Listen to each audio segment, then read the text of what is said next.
ಅಧ್ಯಾಪಾಸ್ತೆ ಕಲಶಮಹಿಮಾ ಯಸ್ಯ ತೀರ್ಥೋದಕೇನ ಪ್ರೇತಪ್ರಾಯ ನ ಕೃತದಯ ಜೀವತೋಯ ಸ್ವಭಕ್ತ ಭಾಸ್ವಂತಂ ತಂ ಭಜಗೋಪಾಲಂ ದಿಗಲೀಲಾ ಸಮರ್ಥಂ ಸಿದ್ಧಂ ವಂದೇ ಗುರುವರಂ ಶ್ರೀ ಸಿದ್ಧಶಂಕರಾನಂದ ತೀರ್ಥಂ. ಮೊದಲಿಗೆ ಈ ಮಠದ ಅಧಿಪತಿಯಾದ ಸದ್ಗುರು ಶ್ರೀ ಸಿದ್ಧಶಂಕರಾನಂದ ಸ್ವಾಮಿಗಳಲ್ಲಿ ಶಿರಸಾಷ್ಟಾಂಗ ನಮಸ್ಕರಿಸುತ್ತಾ, ನನ್ನ ತಂದೆ ಹಾಗೂ ಗುರುಗಳಾದ ಸದ್ಗುರು ಶ್ರೀ ಶಂಕರಾನಂದ ಸ್ವಾಮಿಗಳಲ್ಲೂ ಶಿರಸಾಷ್ಟಾಂಗ ನಮಸ್ಕರಿಸುತ್ತಾ, ವೇದಿಕೆಯನ್ನು ಅಲಂಕರಿಸಿದ ಪರಮ ಪೂಜ್ಯರಿಗೂ ಹಾಗೂ ಈ ಗ್ರಾಮದ ಗ್ರಾಮಸ್ಥರಿಗೂ ಬೇರೆ ಊರಿಂದ ಬಂದಂತಹ ಎಲ್ಲ ಭಕ್ತಗಣಕ್ಕೂ ನನ್ನ ಅನಂತ ಅನಂತ ಶ್ರದ್ಧಾಪೂರ್ವಕ ನಮಸ್ಕಾರಗಳು.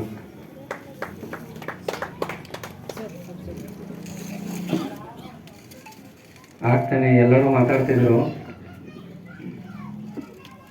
ಗುರು ಯಾಕ ನಿಮ್ಮ ಜೀವನದಾಗ ಬಹಳ ಮುಖ್ಯ ಪಾತ್ರ ವಹಿಸ್ತಾನ. ಯಾಕಪ್ಪ ಅಂದ್ರೆ कबीरदासರು ಒಂದು ಕಡೆ ಹೇಳ್ತಾರ, इस दुनिया में सब कुछ मिल सकता है, माँ बाप बीवी बच्चे तो सब कुछ मिल सकता है, लेकिन गुरु मिलना सबके नसीब में नहीं है ಅಂತ ಹೇಳ್ತಾರ. ಇದರ ಅರ್ಥ ಏನಪ್ಪ ಅಂದ್ರೆ, ಈ ಪ್ರಪಂಚ ಒಳಗ ಪ್ರತಿಯೊಬ್ಬರು ಸಿಗ್ತಾರೆ ನಮ್ಗೆ. ಯಾರಪ್ಪ ಅಂದ್ರೆ ಗಂಡ ಆಗಿರ್ಲಿ, ಹೆಂಡತಿ ಆಗಿರ್ಲಿ, ತಂದೆ ಆಗಿರ್ಲಿ, ತಾಯಿ ಆಗಿರ್ಲಿ, ಬಂಧು ಆಗಲಿ, ಬಳಗ ಆಗಲಿ, ಪ್ರತಿಯೊಬ್ಬರು ಸಿಗಬಹುದು. ಆದ್ರೆ ಗುರು ಸಿಗಬೇಕು ಅಂದ್ರೆ ಎಲ್ಲರ ಹಣೆಯ ಬಾರದಾಗ ಬರ್ದಿರಲ್ಲ ಅಂತ ಕಬೀರದಾಸರು ಹೇಳ್ತಾರೆ. ನಾನು ಸದ್ಗುರು ಶ್ರೀ ಶಂಕರಾನಂದ ಸ್ವಾಮಿಗಳಿಗೆ ಪುತ್ರನಾಗಿದ್ರು ಅವರೊಬ್ಬ ಕೊನೆಯ ಭಕ್ತ ನಾನು. ಯಾಕಪ್ಪ ಅಂದ್ರೆ ನಿಮ್ಮಷ್ಟು ಭಕ್ತಿ ನನಗೆ ಇಲ್ಲ, ಅಥವಾ ನಿಮ್ಮಷ್ಟು ಜ್ಞಾನ ನನಗಿಲ್ಲ. ಭಗವಂತ ಎಷ್ಟು ಕೊಟ್ಟಾನೋ, ಗುರು ಎಷ್ಟು ತಿಳುವಳಿಕೆ ಕೊಟ್ಟಾನೋ ಅಷ್ಟು ಮಾತಾಡ್ಲಿಕ್ಕೆ ಪ್ರಯತ್ನ ಮಾಡ್ತೀನಿ. ಯಾಕಪ್ಪ ಅಂದ್ರೆ ನಾನು ಯಾವುದು ವಿದ್ಯಾಭ್ಯಾಸಕ್ಕೆ ಎಲ್ಲೂ ಪಾಠಶಾಲಕ್ಕೆ ಎಲ್ಲೂ ಹೋಗಿಲ್ಲ, ಅಥವಾ ಸಂಸ್ಕೃತ ಕಲ್ತಿಲ್ಲ, ಏನು ಗೊತ್ತಿಲ್ಲ ನನಗೆ. ಆದ್ರೆ ಗುರು ಒಮ್ಮೆ ಆಶೀರ್ವಾದ ಮಾಡಿದ ಅಂದ್ರೆ ಯಾವುದು ಸಾಧ್ಯವಿಲ್ಲನೋ ಅದನ್ನು ಸಾಧ್ಯ ಮಾಡಿ ತೋರಿಸುವಂತ ಶಕ್ತಿ ಯಾರಿಗಾದ್ರೂ ಇದ್ರೆ ಅದು ಗುರುಗಳಿಗೆ ಮಾತ್ರ. ಚಿಂತನ ಶ್ರೀ ಗುರುದೇವ ದತ್ತ ಕಿ ಜೈ. ಇದಾದಂತ ಒಂದು ಸತ್ಯ ಘಟನೆ. ಇದು ಗೋಕಾಕ್ ಫಾಲ್ಸ್ ಅಲ್ಲಿ ಮಹಾಲಿಂಗ ಧಾಮ ಎಲ್ಲರೂ ನೋಡಿರ್ತೀರಿ.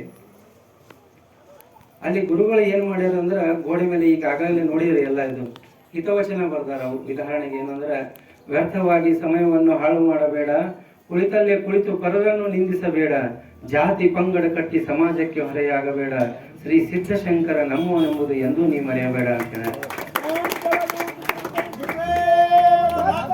ನಾವು ಏನ್ ಮಾಡ್ತೀವಿ ಅಂದ್ರೆ, ನಮ್ಮದು ಎಷ್ಟು ಭಗವಂತ ಸಮಯ ಕೊಟ್ಟಾನ, ಅಮೂಲ್ಯವಾದ ಕ್ಷಣಗಳು ಏನು ಕೊಟ್ಟಾನ, ಅದನ್ನ ಏನ್ ಮಾಡ್ತೀವಿ ಅಂದ್ರೆ ನಾವು ಮೊಬೈಲು ಅಥವಾ ಈ ಟಿವಿಯಲ್ಲಿ ಕಳೆದು ಬಿಡ್ತೀವಿ. ನೀವೆಲ್ಲ ಏನ್ ಕೂತಿರಲ್ಲ, ನಿಮ್ದು ಯಾವ್ದೋ ಪೂರ್ವ ಜನ್ಮದ ಪುಣ್ಯ ಇರಬೇಕು. ಅವಾಗ ಮಾತ್ರ ಇಂಥ ಸದ್ಗುರುಗಳ ದರ್ಶನ ನಿಮ್ಗೆ ಆಗ್ತದ, ಸದ್ಗುರುಗಳ ಆಶೀರ್ವಾದ ಆಗ್ತದೆ. ಇಲ್ಲ ಅಂದ್ರೆ ಏನೂ ಮಾಡ್ಲಿಕ್ಕೆ ಸಾಧ್ಯ ಇಲ್ಲ. ಪೂರ್ವ ಜನ್ಮದ ಸಂಬಂಧ ಹೆಂಗ ಅಂತ ಹೇಳಿ ಒಂದು ಸಣ್ಣ ಉದಾಹರಣೆ ಕೊಡ್ತೀನಿ. ಒಬ್ಬವ ಕುರಿ ಕಾಯವ ನಿತ್ಯ ಕಾಡಿಗೆ ಹೋಗ್ತಿದ್ದ, ಆ ಕುರಿಗಳನ್ನ ಮೇಯಿಸ್ಲಿಕ್ಕೆ ಹೋಗ್ತಿದ್ದ. ಆ ಕುರಿ ಕಾಯವನಿಗೆ ಏನೂ ಬರ್ತಿದ್ದಿಲ್ಲ, ನನ್ನ ತರನೇ ಇದ್ದ ಅವನು. ಅವ ಏನ್ ಮಾಡ್ತಿದ್ದ ಅಂದ್ರೆ, ಕಾಡಿನ ಮಧ್ಯ ಭಾಗದಾಗ ಒಬ್ರು ಯತಿಗಳು ಅಥವಾ ಒಬ್ಬ ಗುರುಗಳು ತಪಸ್ಸು ಕೂಡುದನ್ನು ನಿತ್ಯ ನೋಡ್ತಿದ್ದ ಅವ. ಆ ಕುರಿಗಳು ತಮ್ಮ ಪಾಡಿಗೆ ತಾವು ಮೇಯ್ತಾ ಇದ್ವು. ಆದ್ರ ಆ ಮನುಷ್ಯ ಏನ್ ಮಾಡ್ತಿದ್ದ ಅಂದ್ರೆ, ಆ ಗುರುಗಳು ಹೇಗೆ ಕೂಡ್ತಿದ್ರು ಅದನ್ನ ಅನುಕರಣೆ ಮಾಡ್ತಿದ್ದ. ಮನೆಗೆ ಹೋಗಿ ಅನುಕರಣೆ ಅಂದ್ರೆ ಅವ್ರು ಹೇಗೆ ಕೂಡ್ತಿದ್ರು, ಪದ್ಮಾಸನ ಹೇಗೆ ಕೂಡ್ತಿದ್ರು ಆ ತರ ಕಣ್ಮುಚ್ಚಿ ಅವ್ರ ತರ ಜಪ ಮಾಡೋ ತರ ನಾಟಕ ಮಾಡ್ತಿದ್ದ ಅವನ ಮನೆಯೊಳಗೆ ಬಂದು. ಹೀಗೆ ಸಾಕಷ್ಟು ದಿನಗಳು ಕಳೆದು, ತಿಂಗಳುಗಳು ಕಳೆದು, ವರ್ಷಗಳು ಕಳೆದು, ಒಂದು ದಿವಸ ಹೋಗಿ ಕಾಡಿನ ಮಧ್ಯಭಾಗದಾಗ ಹೋಗಿ ನೋಡ್ತಾನವ. ಆಗ ಅಲ್ಲಿ ನಿತ್ಯ ಆ ತಪಸ್ಸು ಮಾಡುತ್ತಿರುವಂತಹ ಆ ತಪೋಯೋಗಿ ತನ್ನ ದೇಹವನ್ನು ಬಿಟ್ಟಿರ್ತಾನೆ. ಆಗ ಅವನೇನು ವಿಚಾರ ಮಾಡ್ತಾನೆ, ಇಷ್ಟು ವರ್ಷ ಇವನು ಕೂತು ಮಾಡ್ಯಾನ, ನಾನ್ಯಾಕೆ ಮಾಡಬಾರ್ದು ಅಂತ ಹೇಳಿ ಅಲ್ಲಿರುವಂತಹ ದೇಹವನ್ನು ಸರಿಸಿ ಅವನು ಉಪಯೋಗ ಮಾಡುವಂತಹ ಕಮಂಡಲ ಆಗಲಿ ಅಥವಾ ಏನೇ ಸಾಧುಗಳ ವಸ್ತುಗಳಾಗಲಿ ಅದನ್ನೆಲ್ಲ ತಗೊಂಡು ಅವ್ರು ಹೇಗೆ ಕೂತಿದ್ರು ಹಾಗೆ ಕೂತು ಬಿಡ್ತಾನೆ. ಅವನು ಗೊತ್ತು ಏನು ಮಾತಾಡ್ಬೇಕು ಅಥವಾ ಏನು ಜಪ ಮಾಡ್ಬೇಕು ಅನ್ನೋದು ಗೊತ್ತಿಲ್ಲ. ಯಾಕಂದ್ರೆ ನಾಟಕ ಮಾಡ್ತಿದ್ದ, ಕಣ್ಣು ಮುಚ್ಚಿ ಕೂತಿದ್ದವ, ಮುಂದೆ ಅವ್ರ ಒಳಗೆ ಮನಸ್ಸಿನಾಗ ಏನ್ ಮಾತಾಡ್ತಿದ್ರು ಅವನಿಗೇನು ಗೊತ್ತಿತ್ತು. ಅವ್ರ ತರ ಅನುಕರಣೆ ಮಾಡ್ತಿದ್ದ. ಇನ್ನೇನು ಜಪ ಮಾಡ್ಲಿ ಅನ್ನೋ ಕ್ಷಣದಾಗ ಆ ದೇವರು ಪ್ರತ್ಯಕ್ಷ ಆಗಿಬಿಡ್ತಾನೆ. ಆ ಕುರಿ ಕಾಯೋನಿಗೆ ಎಂತ ಆಶ್ಚರ್ಯ ಆಗ್ತದ ಅಂದ್ರೆ, ಎಷ್ಟು ವಿಚಿತ್ರ ಅಲ್ಲ ಇದು. ಎಷ್ಟೋ ತಿಂಗಳು ಎಷ್ಟೋ ವರ್ಷ ತಪಸ್ ಮಾಡಿದಂತಹ ಯೋಗಿಗಳಿಗೆ ದರ್ಶನ ಕೊಟ್ಟಾರ ಇಲ್ಲೋ, ನಾ ಇನ್ನ ಈಗ ಬಂದು ಒಂದು ಕ್ಷಣ ಆಯ್ತು, ನನಗೆ ಯಾಕೆ ಇವರು ಪ್ರತ್ಯಕ್ಷ ಆದ್ರು ಅಂತ ಹೇಳಿ ಆ ಪ್ರಶ್ನೆ ಏನು ಅವನ ಮನಸ್ಸಿನಲ್ಲಿ ಮೂಡಿತು, ಆ ಭಗವಂತನಿಗೆ ಹೋಗಿ ಕೇಳ್ತಾನೆ. ಭಗವಂತ, ನಾನು ಏನೂ ಮಾಡಿಲ್ಲ, ನನಗೇನೂ ಬರಲ್ಲ, ಆ ತಪಸ್ವಿಗೆ ನೀನು ದರ್ಶನ ಕೊಟ್ಟಿಲ್ಲೋ ಗೊತ್ತಿಲ್ಲ, ನಾನು ಇನ್ನೇ ಈಗ ಒಂದು ಕ್ಷಣ ಬಂದು ಕೂತೀನಿ, ನನಗೆ ಯಾಕೆ ಪ್ರತ್ಯಕ್ಷ ಆದಿ, ಇದ್ರ ಹಿಂದಿನ ಕಾರಣ ಏನು ಅಂತ ಕೇಳ್ತಾನಂತ. ಆಗ ಆ ಪರಮಾತ್ಮ ಹೇಳ್ತಾನಂತ, ಹೋದ ಜನ್ಮದಾಗ ನೀನು ದೊಡ್ಡ ಸಾಧ್ವಿ ಇದ್ದಿ, ಇನ್ನೇನು ಒಂದು ಕ್ಷಣದಾಗ ನಿನ್ನ ತಪಸ್ಸಿಗೆ ನಾನು ಫಲ ಕೊಡ್ಬೇಕಂತ ಹೇಳಿ ನಾನು ಪ್ರತ್ಯಕ್ಷ ಆಗ್ಬೇಕಂತ ಮಾಡಿದ್ದೆ, ಅಷ್ಟೊತ್ತಿಗೆ ನಿನ್ನ ದೇಹ ಅವತ್ತು ಬಿಟ್ಟು ಹೋಯ್ತು. ಆ ಒಂದು ಸೆಕೆಂಡ್ ಸಲುವಾಗಿ ನಾನು ಮತ್ತೆ ಹಾದಿ ಕಾಯ್ದೆ, ಪುನರ್ಜನ್ಮ ಆಗಿ ನೀನು ಒಬ್ಬ ಕುರಿ ಕಾಯಕಾಗಿದ್ದಿ, ಯಾವಾಗ ನೀನು ಮತ್ತೆ ಆ ತಪಸ್ವಿ ರೂಪದಾಗ ಬಂದಿ ಅದಕ್ಕೆ ನಾನು ನಿನಗೆ ಪ್ರತ್ಯಕ್ಷ ಆದೆ ಅಂತ ಹೇಳಿದ.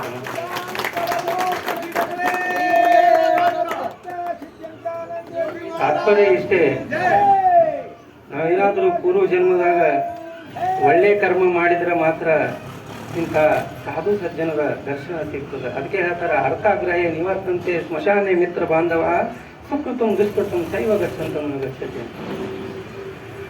ಅರ್ಥಾಗ್ರಹ್ಯ ನಿವರ್ತಂತೆ ಅಂದ್ರೆ ಈ ಜೀವನದೊಳಗ ನಾವು ಏನು ಗಳಿಸ್ಬೇಕು ಅನ್ನೋದು ಮರೆತು ಬಿಟ್ಟಿವಿ. ಆಕ್ಚುಲಿ ನಾವು ಈ ಮಾಯಾ ಪ್ರಪಂಚದಿಂದ ಬೆನ್ನು ಹತ್ತಿ ಬಿಟ್ಟಿವಿ. ಗುರುಗಳ ದರ್ಶನ ಮರೆತು ಬಿಟ್ಟಿವಿ, ಅಥವಾ ಗುಡಿಗೆ ಬರೆದು ಮರೆತು ಬಿಟ್ಟಿವಿ, ಅಥವಾ ಮಠಕ್ಕೆ ಬರೆದು ಮರೆತು ಬಿಟ್ಟಿವಿ. ಯಾಕಂದ್ರೆ ಈ ಮಾಯಾ ಪ್ರಪಂಚದಿಂದ ಹೊರಗೆ ಬರ್ಲಿಕ್ಕೆ ಮನಸ್ಸಾಗೋದಿಲ್ಲ.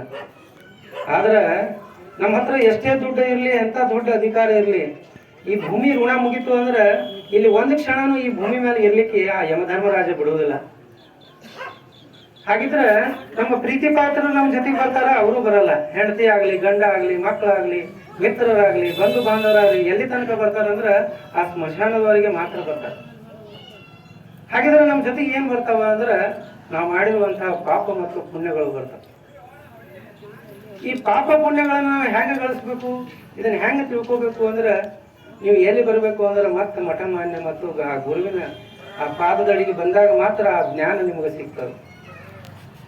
ಹಾಗೆ ಸದ್ಗುರು ಶಂಕರಾನಂದ ಸ್ವಾಮಿಗಳು, ಮರತೆ ನಾನು ಹೇಳಲಿಕ್ಕೆ ಒಂದು ಸತ್ಯ ಘಟನೆ ಆಗಿದ್ದು, ಗೋಕಾಕ್ ಫಾಲ್ಸ್ದಾಗ ಹೇಳಿದೆ ಆಗ್ತಾನೆ ಎಲ್ಲ ಗೋಡೆ ಮೇಲೆ ಬರೆದಿದ್ದು. ಒಬ್ರು ಯಾರೋ ಮುಂಬೈ ಕಡೆಯಿಂದ ಒಬ್ರು ಮಹಾತ್ಮರು ಬಂದಿದ್ರು. ಅದು ಕನ್ನಡದಲ್ಲಿ ಇರೋದ್ರಿಂದ ಅವ್ರಿಗೆ ಏನೂ ತಿಳಿತಿದ್ದಿಲ್ಲ ಅದು ಅಕ್ಷರ ಏನು ಅಂತ. ಅವ್ರ ಜೊತೆ ಒಬ್ಬ ಕರ್ನಾಟಕದವ ಇದ್ದ. ಅದನ್ನ ಏನು ಬರ್ದಾರ ಗೋಡೆ ಮೇಲೆ ಎಲ್ಲ ಅದನ್ನು ಓದಿ ಮರಾಠಿ ಒಳಗೆ ಅವರಿಗೆ ಅನುವಾದ ಮಾಡಿ ಹೇಳ್ತಿದ್ದ, ಟ್ರಾನ್ಸ್ಲೇಟ್ ಮಾಡಿ. ಅವರಿಗೆ ಇಷ್ಟ ಆನಂದ ಆಯ್ತು ಅಂದ್ರೆ ಇಂಥ ಸದ್ಗುರುಗಳು ಇಂಥ ಸ್ಥಳದಲ್ಲಿದ್ದಾರೆ, ಹಾಗಿದ್ರೆ ಅವ್ರಿಗೆ ನಾನು ಭೇಟಿ ಆಗ್ಲೇಬೇಕು ಅಂತ. ಅವ್ರು ದೊಡ್ಡ ಗುರುಗಳಿದ್ರು. ಸೀದಾ ಮಠದ ಒಳಗಡೆ ಬಂದ್ರು. ಅವರು ಮನೇಲಿ ಯಾರೂ ಇರಲಿಲ್ಲ, ನಾನು ಒಬ್ಬನೇ ಇದ್ದೆ. ಬಂದ್ರು, ಮರಾಠಿ ಒಳಗೆ ಕೇಳಿದ್ರು, ನಾನು ಗುರು ಮಹಾರಾಜರನ್ನ ಭೇಟಿ ಆಗ್ಬೋದಾ, ಈ ಶಂ ಸ್ವಾಮಿ ಇದ್ದಾರಲ್ಲ ಅವ್ರು ನಾನು ಭೇಟಿ ಆಗ್ಬೋದಾ ಅಂತ ಕೇಳಿದ್ರು. ನಾನಂದೆ, ತಾವು ಕುತ್ಕೊಳ್ರಿ, ಏನದ ಮೊದಲು ಹಾಲು ಏನಾದರೂ ತಗೊಳ್ಳಿ.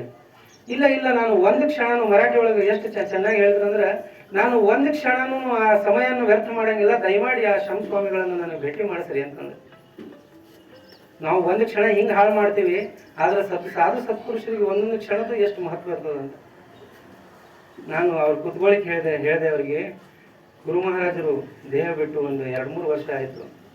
ಈಗ ಸದ್ಯಕ್ಕೆ ಸೇವಕನಾಗಿ, ಈ ಮಠದ ಸೇವಕನಾಗಿ ನಾನು ಇದ್ದೀನಿ, ಏನು ಹೇಳಿದೆ ಅಂತ. ಇದು ಯಾರೂ ನಂಬಂಗಿಲ್ಲ. ಅವ್ರು ಎಂದೂ ಅವ್ರಿಗೆ ನೋಡಿಲ್ಲ ಅಥವಾ ಭೇಟಿ ಆಗಿಲ್ಲ. ನಾನು ಯಾವಾಗ ಈಗ ಅವರಿಗೆ ದೇಹ ಬಿಟ್ಟೆ ಅಂತ ಹೇಳಿದೆ ತಕ್ಷಣನೇ ಅವ್ರ ಕಣ್ಣಾಗ ಕಣ್ಣೀರು ಬಂದು. ನಾನು ಅವ್ರ ಮಗ ಇದ್ದೆ, ಅವ್ರು ಹೋಗ್ಯಾರ ಅಂದ್ರೆ ನನಗೆ ದುಃಖ ಆಗ್ಬೋದು. ಯಾರೋ ಒಬ್ರು ಎಂದೂ ನೋಡಿಲ್ಲ ಅವ್ರನ್ನ, ಎಂದೂ ಮಾತಾಡ್ಸಿಲ್ಲ, ಭೇಟಿ ಆಗಿಲ್ಲ ಅಂಥವ್ರಿಗೆ ಅವ್ರ ದೇಹ ಬಿಟ್ಟಾರ ಅಂದ್ರೆ ಯಾಕೆ ದುಃಖ ಆಗ್ತದ ಅನಿಸ್ತು. ಕೇಳಿದೆ ನಾನು, ಯಾಕೆ ದುಃಖ ಆಗ್ತೀನಿ?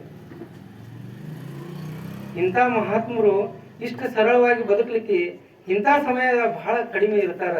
ಅಂಥವ್ರು ನಾನು ನೋಡೋ ಭಾಗ್ಯ ಸಿಗ್ಲಿಲ್ಲ ಅಂತಂದ್ರು ಅವರು. ನಾನು ಮಾತಾಡ್ತಾ ನಾನು ಅವ್ರ ಬಗ್ಗೆ ಕೇಳಿದೆ, ಏನು ಅಂದ್ರೆ ತಾವು ಎಲ್ಲಿ ಅವರು? ಅವ್ರು ಹೇಳಿದ್ರು, ನಾನು ಹಿಂಗೆ ಮುಂಬೈ ಪ್ರಾಂತ್ಯದಿಂದ ಬಂದೇನೆ. ನಾನು ಹಿಂಗೆ ಏನಂದ್ರೆ ಜ್ಞಾನೇಶ್ವರ ಮಹಾರಾಜರು ನಮ್ಮ ಗುರುಗಳು, ಅವರು ಜ್ಞಾನೇಶ್ವರ ಮಹಾರಾಜರು ಮಾಡಿದಂಥ ಎಲ್ಲ ಪವಾಡಗಳನ್ನು ಹೇಳ್ತಾ ಹೋದ್ರು. ನನಗೂ ಒಂದು ಕ್ಷಣ ಅನಿಸ್ತು, ನಾನು ನಿತ್ಯ ಸೇವೆ ಮಾಡುವಂಥ ನನ್ನ ಗುರುವಿನ ಬಗ್ಗೆ ನಾನ್ಯಾಕೆ ಹೇಳ್ಬಾರ್ದು ಅಂತ ನಾನು ಏನು ಮಾಡಿದೆ, ಆ ಪವಾಡ ಪುಸ್ತಕ ಒಳಗೆ ಏನು ಬರೆದಿದ್ನಲ್ಲ ಅದನ್ನೊಂದು 3-4 ಹೇಳಿದೆ. ಏನು ಅಂದರೆ ಸತ್ತವ್ರನ್ನ ಬದುಕಿಸಿದ್ರಾಗಲಿ ಅಥವಾ ಈ ಕಳ್ಕೊಂಡ ವಸ್ತು ಏನಂತ ಬೇರೆ ಎಲ್ಲೋ ಕಳ್ಕೊಂಡಿದ್ದ ವಸ್ತು ಮನೆಯೊಳಗೆ ಸಿಗುವಂಥದ್ದು ಮಾಡಲಿ, ಕುಷ್ಠರೋಗಿಯನ್ನು ನಿವಾರಣೆ ಮಾಡಿದ್ದಾಗಲಿ, ಇಂಥ ಒಂದು ಸಾಕಷ್ಟು ಉದಾಹರಣೆ ಒಂದೇ ಸಮಯಕ್ಕೆ ಒಂದೇ ದಿನಕ್ಕೆ 4 ಜನಕ್ಕೆ ಭೇಟಿ ಕೊಟ್ಟಿದ್ದಾಗಲಿ. ಇದನ್ನೆಲ್ಲ ಹೇಳಿದ ತಕ್ಷಣ ಅವರಂದ್ರು, ಇದು ಯಾಕೋ ನನಗೆ ನಂಬಿಕೆ ಬರ್ತಾ ಇಲ್ಲ ಅಂತಂದ್ರು. ನನಗೆ ಒಂಥರ ದುಃಖ ಆಯ್ತು, ಯಾಕೆ ಇವ್ರ ನಂಬಿಕೆ ಯಾಕೆ ಬರ್ತಾ ಇಲ್ಲ ಅಂತಲ್ಲಿ ಥರ. ಅದಕ್ಕೆ ನನ್ನ ಗುರುವಿನ ಬಗ್ಗೆ ಹಿಂಗೆ ಅಂದಾರಂದ್ರೆ ನಾನು ಅವ್ರಿಗೆ ಪ್ರಶ್ನೆ ಕೇಳಬೇಕು ಅನ್ನಿಸ್ತು. ನಿಮ್ಮ ಗುರು ಜ್ಞಾನೇಶ್ವರ ಮಹಾರಾಜರ ಅಂದ್ರಿ, ಅವ್ರದ್ದು ಪುಸ್ತಕ ಅದ, ಅದರಾಗ ಒಂದು ಪವಾಡ ಮಾಡ್ಯಾರ. ಏನು ಅಂದ್ರೆ ನಿರ್ಜೀವ ವಸ್ತು ಮೇಲೆ ಕೂತು ಒಂದು ಜಾಗದಿಂದ ಮತ್ತೊಂದು ಜಾಗಕ್ಕೆ ಹೋಗ್ಯಾರ, ಅದನ್ನ ನಂಬ್ತೀರಾ ಅಂತ ಕೇಳಿದ್ರು. ಆಗ ಅವ್ರಂದ್ರು, ಗುರುಗಳು ಅದರಾಗ ಏನೋ ಸಂಶಯನೇ ಇಲ್ಲ, ಅದು ಬರೆದಿದ್ದು ಎಷ್ಟು ಸತ್ಯನೋ ಅದು ಆಗಿದ್ದ ಘಟನೆನೂ ಅಷ್ಟೇ ಸತ್ಯ ಅಂತ ಹೇಳಿದ್ರು ಅವರು. ಮತ್ತೊಂದು ಕೇಳಿದೆ ನಾನು, ಏನು ಕೇಳಿದೆ ಅಂದ್ರೆ ಆ ಜ್ಞಾನೇಶ್ವರ ಮಹಾರಾಜರು ಒಂದು ಕೋಣನ ಕಡೆಯಿಂದ ವೇದ ಮಂತ್ರ ಅನುಸಾರ ಇದು ನಂಬ್ತಿರೋ ಹೌದೋ ಇಲ್ಲೋ ಅಂತ ನನಗೆ ಕೇಳಿದೆ. ಆಗ ಅವ್ರು ಹೇಳಿದ್ರು, ಅದ್ರಾಗೂ ಯಾವುದೂ ಸಂಶಯ ಇಲ್ಲ, ಅವ್ರು ಮನಸ್ಸು ಮಾಡಿದ್ರೆ ಕೋಣ ಯಾಕೆ ಕತ್ತಿ ಕೈಲಿ ಸಹಿತ ವೇದ ಮಂತ್ರ ಅನಿಸ್ಬೋದು, ಅದ್ರಾಗ ಯಾವುದೂ ಸಂಶಯ ಇಲ್ಲ ಅಂದ್ರು ಅವರು. ಆಗ ನಾನಂದೆ, ಹಾಗಿದ್ರೆ ಇದನ್ನು ನೀವು ನಂಬಬೇಕಾಗ್ತದೆ. ಏನು ಅಂದ್ರೆ ಜ್ಞಾನೇಶ್ವರ ಮಹಾರಾಜರ ಪುನರ್ಜನ್ಮ ಏನಿದ್ರು ಅದು ಶಂಕರಾನಂದ ಸ್ವಾಮಿ, ಆ ಕತ್ತಿ ಪುನರ್ಜನ್ಮ ಏನಿದ್ರು ನಂದು ಅಂತ ಹೇಳಿದೆ ಅವರಿಗೆ.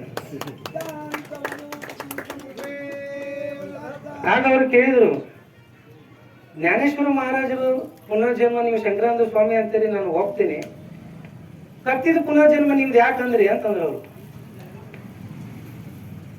ಆಗ ನಾನು ಹೇಳಿದೆ ಅವರಿಗೆ, ಎಲ್ಲಿ ತನಕ ಗುರುಗಳಿದ್ರು ಅಲ್ಲಿ ತನಕ ನಾನು ಲುಂಗಿ ಉಡ್ಲಿಕ್ಕೆ ಬರ್ತಿದ್ದಿಲ್ಲ. ಏನು ವೇದ ಮಂತ್ರ ಆಯ್ತು ಅಥವಾ ಈಗೇನು ಪ್ರವಚನ ಮಾಡೋದಾಯ್ತು, ಇದೇನು ನನ್ನ ತಲೆಗೆ ಬರ್ತಿದ್ದಿಲ್ಲ. ಯಾವಾಗ ದೇಹ ಬಿಟ್ಟು ಅವ್ರ ಪಾದ ನನ್ನ ತಲೆ ಮೇಲೆ ಯಾವಾಗ ಬಂತು ಅವಾಗ ಇಷ್ಟೆಲ್ಲ ನಿಮ್ ಮುಂದೆ ಮಾತಾಡ್ಲಿಕ್ಕತ್ತೀನಿ ಅಂತಂದೆ ಅವರಿಗೆ. ಆಗ ಅವರು ನನ್ನ ನಮಸ್ಕಾರ ಮಾಡ್ಲಿಕ್ಕೆ ಬಂದ್ರು. ನಾನಂದೆ, ತಾವು ಹಿರಿಯರು, ನೀವೇನಾದ್ರೂ ನಮಸ್ಕಾರ ಮಾಡೋದಿತ್ತಂದ್ರೆ ಅಲ್ಲಿ ಮೇಲೆ ಗುರುಗಳ ಸಮಾಧಿ ಅದ, ಅವ್ರಿಗೆ ಹೋಗಿ ನಮಸ್ಕಾರ ಮಾಡಿದ್ರೆ ಅದೇ ನನಗೆ ಸಂತೋಷ ಅಂತಂದೆ ನಾನು. ಇಷ್ಟೇ ಮಾತಿನ ತಾತ್ಪರ್ಯ ಏನು ಅಂದ್ರೆ, ಈ ಗುರುಗಳು ಅನ್ನೋದು ನಮ್ಗೆ ಸಿಕ್ಕರೆ ಸಾಕು, ಇಡೀ ಪ್ರಪಂಚನೇ ಗೆದ್ದಂಗೆ ಅಂತ ಅರ್ಥ. ಅದಕ್ಕೆ ನೀವು ಮಾಡೋದು ಅಷ್ಟೇ, ಏನು ಅಂದ್ರೆ ಸಮಯವನ್ನು ವ್ಯರ್ಥ ಮಾಡದೆ ಸರಿಯಾದ ಗುರುಗಳನ್ನ ನಾವು ಮಾಡಿಕೊಂಡು ಅವ್ರ ಮಾರ್ಗದಾಗ ನಾವು ಹೋಗ್ಬೇಕು. ಕೊನೆಗೆ ಹೇಳೋದು ಇಷ್ಟೇ, ಏನು ಅಂದ್ರೆ ಈ ಉತ್ಸವ ಮೊದಲು ನಾವು ಏನು ವಿಚಾರ ಮಾಡಿದ್ದೆ ಅಂದ್ರೆ ಅತ್ಯಂತ ಸರಳ ಮಾಡಬೇಕು, ಭಗವಂತ ನಮಗೆ ಎಷ್ಟು ಶಕ್ತಿ ಕೊಟ್ಟಾನ ಅಷ್ಟು ಮಾಡಬೇಕು ಅಂತ ವಿಚಾರ ಮಾಡಿದ್ದೆ. ಆದ್ರೆ ನನಗೆ ಗೊತ್ತಾಗಲಿಲ್ಲ, ಮತ್ತೆ ನಾನು ಮೂರ್ಖನಾದೆ. ಯಾಕಪ್ಪ ಅಂದ್ರೆ ಆ ಗುರುಗಳು ಅಷ್ಟು ಸರಳ ಇಲ್ಲ, ಆ ಗುರುಗಳಿಂದ ಶಿಷ್ಯರು ಅಷ್ಟು ಸರಳ ಇಲ್ಲ ಅಂತ ಮತ್ತೆ ಗುರುಗಳು ಬಂದು ನನಗೆ ಹೇಳ್ಬೇಕಾಯ್ತು. ಸರಳ ಮಾಡುವಂತ ಫಂಕ್ಷನ್ ಅನ್ನ ಅದ್ದೂರಿಯಾಗಿ ಆ ಗುರುಗಳೇ ನಡೆಸಿಕೊಟ್ರು ಅಂತ ತಿಳ್ಕೊತೀನಿ. ಈ ಉತ್ಸವ ಇಷ್ಟು ಸರಳ ಆಗ್ಲಿಕ್ಕೆ ಮೂಲ ಕಾರಣ ಯಾರು ಅಂದ್ರೆ ಈ ಊರಿನ ಗ್ರಾಮಸ್ಥರು. ಮಾಳಪ್ಪನ ಆಗಲಿ, ಶರಣಗೌಡನ ಆಗಲಿ, ಅಥವಾ ನಿಂಗೈ ಮುತ್ತೆ ಆಗಲಿ, ಅವ್ರ ಸಂಗಡಿಗರಾಗಲಿ. ಯಾಕಂದ್ರೆ ನಾನು ಹುಟ್ಟೂರು ಇದಾದರೂ ನಾನು ಬೆಳೆದಿದ್ದು ಬೇರೆ ಊರು. ನಾನು ಒಂದು ಕ್ಷಣ ವಿಚಾರ ಮಾಡ್ತಿದ್ದೆ, ಇಷ್ಟು ಉತ್ಸವ ಹೇಗೆ ನಡೆಸ್ಬೇಕು, ಯಾರು ಸಹಾಯ ತಗೋಬೇಕು ಅಂತ. ಏನೋ ಗೊತ್ತಿಲ್ಲ, ನಾನು ಚಿಕ್ಕವನಿದ್ದಾಗ ಏನೋ ಹನುಮಂತೇರ ಸೇವಾ ಮಾಡಿದ್ದೆ. ಹನುಮಂತ ಭಂಟನಂಗ ಆ ನಿಂಗೈ ಮುತ್ತೆ ಅವರು ನನಗೆ ಬಂದು ಸಹಾಯ ಮಾಡಿದ್ರಿ ಉತ್ಸವಕ್ಕೆ. ಅದಕ್ಕೆ ನಾನು ನಿಮಗೆ ಅನಂತ ಧನ್ಯವಾದಗಳನ್ನು ತಿಳಿಸ್ತೀನಿ. ಅದಾದ್ಮೇಲೆ ಊರ್ ಮಂದಿಗೆ ಪ್ರಸಾದ ಮಾಡಿಸ್ಬೇಕು ಅಂತ ವಿಚಾರ ಮಾಡುವಾಗ ಅವಾಗ ನಮ್ಮ ಸಂಘ ಆಗಲಿ, ನಮ್ಮ ಸ್ಕೂಲಿನ ಸಂಘ ಆಗಲಿ ಅಥವಾ ಸ್ಕೂಲಿನ ಸಿಬ್ಬಂದಿ ವರ್ಗ ಮತ್ತು ಸಹಾಯಕ ಸಿಬ್ಬಂದಿ ವರ್ಗ ಸಂಪೂರ್ಣ ಜವಾಬ್ದಾರಿ ಅವರು ಆ ಭೋಜನದ ಜವಾಬ್ದಾರಿ ಅವರು ತಗೊಂಡಾರ. ಅವ್ರಿಗೂ ಸಹ ನಾನು ಅನಂತ ಧನ್ಯವಾದಗಳನ್ನು ತಿಳಿಸ್ತೇನೆ. ಮತ್ತು ನಮ್ಮ ಶಾಲೆಯ ವಿದ್ಯಾರ್ಥಿನಿಯರು ಬೆಳಿಗ್ಗೆ ಎದ್ದು ಏನಂದ್ರೆ ಕುಂಭ ತಗೊಂಡು ಬಂದರು, ಅವರಿಗೂ ಸಹ ನಾನು ಧನ್ಯವಾದ ತಿಳಿಸ್ತೀನಿ. ಈ ಉತ್ಸವ ಇಷ್ಟು ಸರಳ ಆಗ್ಲಿಕ್ಕೆ ಸಾಕಷ್ಟು ಜನ ಕಾರಣ ಇದ್ದಾರೆ. ಎಲ್ಲರ ಹೆಸರು ಹೇಳ್ತಾ ಹೋದ್ನಿ ಅಂದ್ರೆ ಬೆಳಗ್ಗೆ ಆಗ್ಬಿಡ್ತದೆ. ಯಾಕಂದ್ರೆ ಯಾರೂ ಇಲ್ಲ ಅನ್ನೋದಕ್ಕೆ ಎಲ್ಲರಿಗೂ ಭಗವಂತ ಇದ್ದಾನ ಅನ್ಲಿಕ್ಕೆ ಶಂಕರಾನಂದ ಸ್ವಾಮಿಗಳೇ ಸಾಕ್ಷಿ. ಅದಕ್ಕೆ ಮಗದೊಮ್ಮೆ ಈ ಸಮಾರಂಭ ಇಷ್ಟು ಸೂಕ್ಷ್ಮವಾಗಿ, ಸರಳವಾಗಿ, ಆಧ್ಯಾತ್ಮಿಕವಾಗಿ, ಸಾತ್ವಿಕವಾಗಿ ನಡೆಸಿಕೊಡಲು ಸಹಾಯ ಮಾಡಿದಂತಹ ಪ್ರತಿಯೊಬ್ಬರಿಗೂ ಅನಂತ ಧನ್ಯವಾದಗಳನ್ನು ತಿಳಿಸ್ತಾ ನನ್ನ ಎರಡು ಮಾತುಗಳನ್ನು ಆ ಶಂಕರಾನಂದ ಸ್ವಾಮಿಗಳಲ್ಲೂ ಮತ್ತು ಪರಮ ಪೂಜ್ಯರಲ್ಲೂ ಅವರ ಪಾದಕ್ಕೆ ನಾನು ಅರ್ಪಣೆ ಮಾಡ್ತೀನಿ. ಸಿದ್ಧಾಂತವಧೂತ ಚಿಂತನ ಶ್ರೀ ಗುರುದೇವ ದತ್ತ.